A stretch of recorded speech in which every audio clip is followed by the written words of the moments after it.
I hear many people all around today. They believe in so many different things. I believe in this, I believe in that, I believe in this. And the worst culprits of this is Christians. A lot of the Christians. I believe, I believe, I believe. And they just talk empty words, a lot of them. Because their belief has never been tested, because they trust in the world to provide for them, you see. They trust in the world to cater for their needs. And then they stick on an outward righteousness, a lot of them. People who say, well, who are you to say that? Well, it's very easy to discern. Because if you allow yourself to be judged by God, you will receive that judgment, you see, in your life. And it's God's judgment that will speak through you, not yours, you see. And the truth is that belief comes from doing, you see. The one who has the right to tell people what he believes is the one that has belief. His belief has been tested and it has gone through the fire, you see. I meet many people, for example, in the gym, and they tell me they believe they can do this and they believe they can do that and lift this much weight and do this, and it's all hot air. It's all talking, because I never see them work in the gym. They sit down and memorize so-and-so's workout and so-and-so's schedule for working out and all these tactics and techniques, and they strain at gnats and swallow camels because they don't do anything. But what they do is they hang around the majority of people in that place that are like them, which is a vast majority of people that go to the gym. They sit on the sidelines, they talk about this new way of doing things and this angle and that angle, and they all sit on the sidelines, and then the people that are doing, they criticize them. They're actual people that do the work while they sit on the sideline, you see. They say, well, your technique is wrong, your this is wrong. But the truth is that I never saw that person ever touch anything. They come in there, they pretend like they're doing something. They'll go and put a whole bunch of weight on an apparatus and then go under it, and then when people look away, they walk away from the weight. But then when they come back and people see them, oh man, that's a lot of weight. Yeah, you know, today I was pushing myself. You see, my friends? So that's what they do. They don't do anything, but they say, I believe this technique and that technique and this and that. You see? So what's all that stuff? That stuff is what, because the churches adopt and they clone the wisdom of the world, they also are doing the same thing. I believe this, I believe that, I believe Jesus, I believe in this doctrine and that, and you know, and they've never once ever stepped out to go and do God's work. They've never heard from Jesus. They have no relationship with him. Their biggest relationship is with the scriptures. And if you truly seek God, if you truly seek after Jesus Christ, then you receive Jesus from the testimony of the scriptures. You see, because all those people, Paul, Peter, Abraham, Moses, Isaac, Jacob, you go down the list, Isaiah, Jeremiah, Ezekiel, they all knew Jesus. You see, they all prophesied of him. They knew his day. That's why Jesus said, before Abraham was, I am. Abraham knew my day. You see, and then they pick up stones to throw at him. You see, so all these people, they were just reading scriptures and doing nothing. What they were doing was the things of the world, my friends. That's what they were really doing, you see, because their heart and their trust was in establishing a gospel that justifies their place in the world, you see. And this is where most Christians are. And then they study God like he's a science project. They study God like he's a university course.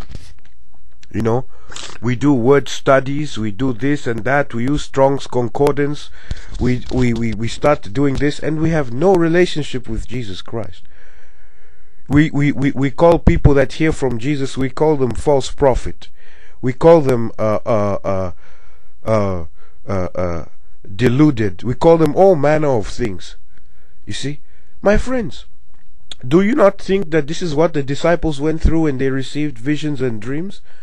They were also called all manner of things. They told Jesus, you do this by Beelzebub. Because Jesus also said that I do the things my Father has told me to do. Then they asked him, who is your Father? You see? So Jesus himself was being talked to by another being, you see, who he came to do his will. So you should not find it too strange that the Spirit of God speaks to his people. The reason why he doesn't speak to you is because you have no relationship with him, and neither do you want Jesus in your heart. Because if for anything to live in your heart, you have to have a living relationship with it. You see? Whatever it is, you spend time with it. You get to know it. You see? And that's what people don't do. What they do is they read and they leave that knowledge in their head. They don't seek it out. They read the poem by Alexander so and so or Leo Tolstoy or whoever it is, and what they do is then they start quoting those words without actually, ever going through what those people went through to write those words. And that's how most human beings are. They copy other people and paste without true understanding. They quote Nietzsche, they quote so and so, I believe in this doctrine and that doctrine, and they never went through anything to really see why Nietzsche believed in what he believed. Then you would realize, man, I don't believe that. You see? I don't follow that. But you say believe, but you don't even know what that guy did. You see? You're just following a doctrine. You see? Some people say, I believe in this and that. I believe in capitalism. I believe in this and I don't believe in this. And all this stuff, why do you say that? I'm anti-abortion, but then they promote wars that kill thousands and thousands of babies. You see? So it's a contradiction. Because people don't really reflect. They do not know how to reflect anymore in their heart. You see? They don't have no connection with their heart. It's just a mental process, which means that you're a program. You see? You're just a running program that is deceived to believe all the things you say you believe. You see? Because you don't know how these things happen in reality. You see, you don't go through you need to go through in order to truly say I believe. You've got to go through suffering. You've got to go through things to test you, to see if you really, can still say I believe. You say I believe in mercy. You see, God is merciful, but you never step out of your house. You see, to go and see where mercy is needed. You never go to see the drug dealers. You never go to see the people that the corrupt corporate executives. You never go to see how they are committing fraud. The same people who say they believe in God's mercy, are the same people who would want to cause somebody to be killed. One of these corporate execs. You see? Because you actually lusted and coveted after the lies he told you. You see? That's the problem. Instead of not believing them from the beginning and convicting that person of sin, that, hey, my friend, you shouldn't do that. You see? But you wanted the greed that he was offering you, that you can get something for nothing. And you can say, I am this when you're not that. You see? And that's what they've sold people. That's what the churches sell people. That you are this and call the things that are not as though they are. You are the head and not the tail. And they attach carnal, a spirit of carnality behind those words that people eat and love it. You see, because then I am somebody. Then you can put your head up high in the sky. You see, and look at people like they're nothing.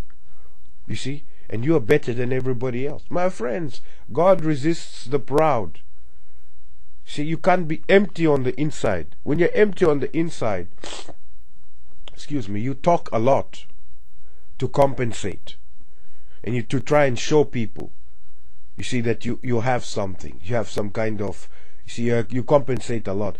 What the truth is that if you say you take a mental process, you've got to go and do what it says. So if it says that, okay, in accounting you learn about manufacturing overhead, you see, for those that have taken that, then you've got to go to the factories where this is actually applied in reality and see how things are done. And you realize that they don't, it's not like the book says.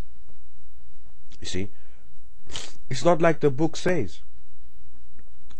You say, I believe in that, you know, Jesus is love, but then you see, he forgave Saul, who was the murderer. So if Saul had murdered somebody you love, would you have forgiven him? No, you wouldn't have done it in your own strength. But because you were connected to the Spirit of God, he would have given you the strength to forgive. You see? But people don't have any experiences. They just play games. That's it. I believe, you know, and then you go after that. You say Jesus in one sentence, the next sentence is talking about the next soap opera and what candy you had.